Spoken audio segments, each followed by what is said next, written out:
Bonjour les enfants, bonjour les familles. Je suis très content de vous revoir. Après notre messe du dimanche de Ramos, j'espère que vous l'avez bien suivi sur notre chaîne. Et maintenant, je voudrais bien partager avec vous trois choses très rapidement. Première chose, c'est tout simplement vous expliquer un petit peu la décoration de l'église pendant ces jours de la Semaine Sainte. Deuxième chose, que fait Jésus pendant ces jours entre le dimanche de Ramos et le jeudi saint? Qu'est-ce qui se passe dans la vie de Jésus? C'est très important pour bien pouvoir l'accompagner. Et l'autre chose, qu'est-ce qui se passe aussi autour de Jésus pendant ce jour entre le dimanche de Ramos et le jeudi saint? Commençons par dire un petit mot sur la décoration de l'église. Vous voyez qu'elle est décorée particulièrement pour l'occasion des rameaux. Bien sûr, vous voyez les rameaux qui accompagnent l'autel, qui accompagnent l'ambon. Mais sans doute, vous vous êtes rendu compte d'une particularité très intéressante. Très intéressante. Vous voyez qu'il y a deux choses en violet. Une ici et l'autre de l'autre côté. Alors vous, je suis sûr que vous avez déjà deviné ce qui était derrière ça. Eh bien, il y avait la croix. Et oui, pendant la Semaine Sainte, nous couvrons les croix. Nous couvrons les croix. Et de l'autre côté, nous avions cette image du Sacré-Cœur de Jésus et nous l'avons aussi couverte. Parce que nous devons redécouvrir l'amour de Jésus pour chacun de nous comme une très très belle surprise. Donc voilà, après comme le reste du carême, vous n'allez pas trouver beaucoup de fleurs dans l'église. Bon, il y a quelques-unes là au fond, mais c'était pour le jour des rameaux, nous allons les enlever. Revenons maintenant à Jésus. Nous nous souvenons de Jésus, son entrée à Jérusalem. Nous connaissons déjà cette fresque et ce qui s'est passé, nous l'avons célébré dimanche. Mais Jésus, ce fresque, nous le connaissons aussi. Pourquoi je vous le montre? Parce que entre le dimanche des rameaux et pendant quelques jours de la Semaine Sainte au moins, nous voyons que Jésus, il va loger chez ses amis à Béthanie, Marthe et Marie et Lazare. Vous voyez, Lazare que Jésus a ressuscité. Et tout en bas, ces femmes-là sont Marthe et Marie. Et il y a certaines personnes qui identifient Marie, cette Marie de Béthanie, avec Marie-Madeleine. Ce n'est pas complètement sûr, mais pourquoi pas? Eh bien, ils habitaient à Béthanie, tout près de Jérusalem. Et Jésus, pendant ces quelques jours, il faisait des allers-retours entre cette maison, où il était très très bien accueilli, et Jérusalem. Donc, le soir des rameaux, il serait sorti pour dormir chez ses amis. Et chaque jour, il revenait. Et qu'est-ce qu'il faisait alors, Jésus? Eh bien, chez elle, chez Marthe et Marie, juste avant les rameaux, Jésus aurait été oint par Marie avec un parfum très coûteux.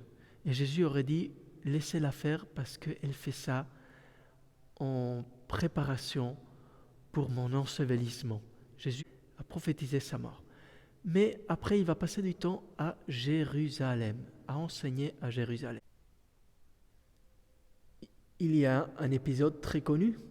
Jésus va expulser du temple les marchands.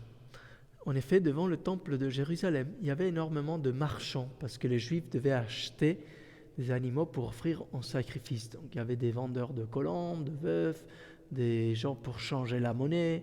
Et Jésus va purifier tout ça. Purifier tout ça, ça veut dire qu'il va les expulser en disant « Libérez la maison de mon Père. Ne faites pas de la maison de mon Père une maison de bandits, de voleurs. » Et voilà ce que Jésus va faire. Et puis il va passer du temps à enseigner au temple de Jérusalem.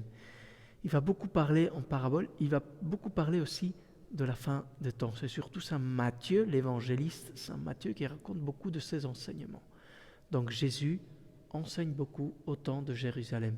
Il y a aussi un épisode qui n'apparaît pas ici, que je voudrais vous raconter. Peu après son entrée en Jérusalem, Jésus va pleurer en regardant la ville de Jérusalem. Il y a un lieu magnifique à Jérusalem, en Terre Sainte. On peut voir la même vue que Jésus a eue ce jour-là. Il il voyait Jérusalem, il pleurait sur elle parce qu'il savait que Jérusalem n'allait pas vraiment l'accueillir, qu'il allait être mis à mort. Et voilà que maintenant nous savons ce que Jésus faisait entre le dimanche de Rameaux et le jeudi saint. Mais autour de Jésus, qu'est-ce qui se passe pendant ce temps? Eh bien, il y a des gens qui sont de plus en plus jaloux de Jésus, les grands prêtres, les pharisiens, les scribes, et ils commencent à comploter, c'est-à-dire à penser comment faire du mal à Jésus. Ils décident de le mettre à mort, parce qu'il est de plus en plus populaire, il y a de plus en plus de gens qui croient en lui. Et donc, qu'est-ce qu'ils vont faire? Ils vont chercher à contacter quelqu'un qui puisse leur rendre Jésus, c'est-à-dire leur trouver un moment où il n'y ait pas du monde autour, où ils puissent savoir où est Jésus pour pouvoir l'arrêter. Et nous savons déjà qui est cette personne qu'ils vont contacter. C'est Judas. Voici le fresque dans notre église du baiser de Judas. Évidemment, là, je m'avance un petit peu. Vous vous souvenez, ça c'est le soir du jeudi saint, que Judas livre Jésus avec un baiser. Mais ça peut nous servir aussi pour expliquer un petit peu. Judas était un des 12 apôtres choisis par Jésus, très proche de lui. Mais il va s'approcher des ennemis de Jésus pour leur dire « Combien voudrez-vous me donner si je vous livre Jésus ?» Et ils se sont accordés sur 30 pièces d'argent.